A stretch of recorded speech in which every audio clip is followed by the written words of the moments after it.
Welcome back to Soft Spoken English, the place where we learn English through heart-touching and real-life stories. Don't forget to like, share, and subscribe to Soft Spoken English. Hello, my dear listeners.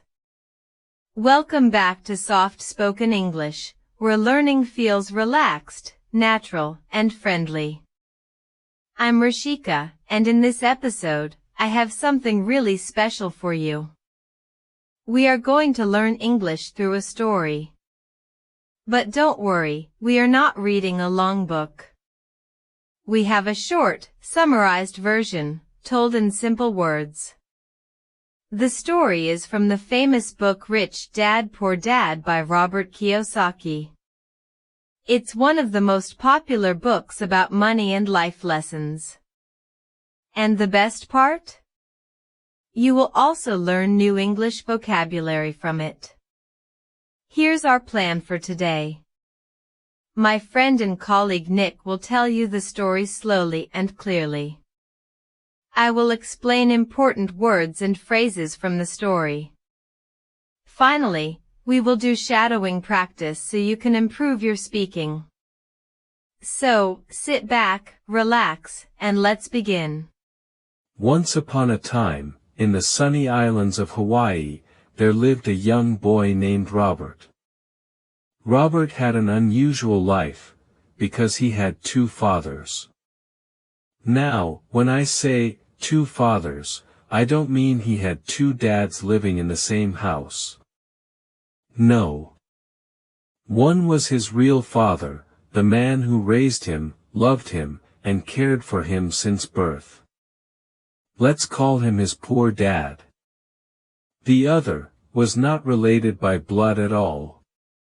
He was the father of Robert's best friend, but over time, he became like a second father to him. This man, we'll call him his rich dad. Poor dad was everything you would expect from a respectable man in those days. He was highly educated, held a stable job as a teacher, and believed in the power of a formal education. He would often tell Robert, go to school, study hard, get good grades, and one day you'll find a safe, secure job. For poor dad, success meant climbing the ladder, earning a paycheck, and living a comfortable life. Money, to him, wasn't the most important thing in the world. It was necessary, yes, but he believed that chasing money too much could make a person greedy or selfish. Rich Dad, on the other hand, was a completely different story. He didn't have a fancy college degree. In fact, academically, he wasn't impressive at all. But in life, he was a master. He was a businessman, one who owned companies, invested in real estate, and built wealth not through a job, but through understanding how money worked. He would tell Robert things like, if you want to be rich, you need to learn how money works. Learn how to make it, how to grow it, and how to make it work for you, even while you sleep. When Robert was just a boy, he had the unique privilege of hearing advice from both these men. Poor dad would say, study hard, so you can find a good job. Rich dad would say, study money, so you can create jobs for others. Poor dad believed in working for money. Rich dad believed in making money work for you.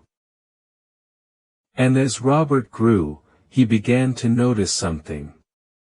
His poor dad always had to wake up early, work hard, and depend on his paycheck to survive. Yet, there were still bills to pay, debts to clear, and financial stress in the house. Meanwhile, Rich Dad seemed to have time, freedom, and options. His money was working in the background, through investments, businesses, and assets. Even when he wasn't physically working, his wealth kept growing. One day, young Robert asked Rich Dad. "How do I become rich like you?" Rich Dad smiled and replied, "First, you must stop saying, 'I can't afford it.' That's a poor person's mindset. Instead, ask yourself, 'How can I afford it?' The moment you ask that question, your brain starts finding answers." He then taught Robert one of the most important lessons of his life. Don't just work for money. Make money work for you. Buy assets, things that put money into your pocket, like rental properties, stocks, or a business. And avoid too many liabilities, things that take money out of your pocket, like unnecessary debt or things you buy only to look rich. Robert slowly began to understand. Financial education was just as important as school education, maybe even more. Because no matter how many degrees you had, if you didn't know how to manage money, you could still end up struggling financially. Years later, Robert shared this lesson with the world through his famous book Rich Dad Poor Dad. And his message is clear. If you want financial freedom, if you want to live life on your own terms, you must learn the language of money. Because the truth is, school might teach you how to work for money. But it's up to you to learn how to make money work for you. Alright, let's take a moment to learn some useful vocabulary from today's topic. I'll say the word or phrase, then explain what it means, and also give you an example sentence so you can hear it in action. First word, biological father. This means the father who is related to you by blood. For example, his biological father lives in another city. Next, respected. If someone is respected, it means people admire and value them. For example, she is a respected doctor in her community. Secure job. A secure job is a job that is stable and not likely to end suddenly. For example, government jobs are often considered secure jobs. Expenses. Expenses are the money you spend to pay for things. For example, my monthly expenses include rent, food, and transportation. Degree. A degree is a certificate you get from a university after you complete your studies. For example, she has a degree in engineering. Financial freedom. This means having enough money to live without worrying about work. For example, his investments gave him financial freedom. Opportunities. Opportunities are chances to do something or succeed. For example, moving to a new city gave her many job opportunities. Assets. Assets are things that add money to your life. For example, owning a rental apartment is an asset. Liabilities. Liabilities are things that take money away from you. For example, credit card debt is a liability. Gadgets. Gadgets are small electronic devices. For example, he loves buying the latest gadgets like smartphones and tablets. And finally, smart money management. This means handling money in a wise way. For example, learning smart money management can help you save more. Remember, when you hear these words again in our story, you'll know exactly what they mean. Let me give you more real-life examples of assets and liabilities. If you buy a small apartment and rent it out, it's an asset. If you buy a car for personal use and pay monthly loan installments, it's a liability. If you invest in a coffee shop and it earns profit, it's an asset. If you use your credit card too much and can't pay it back, that's a liability. I'm saving up for something big.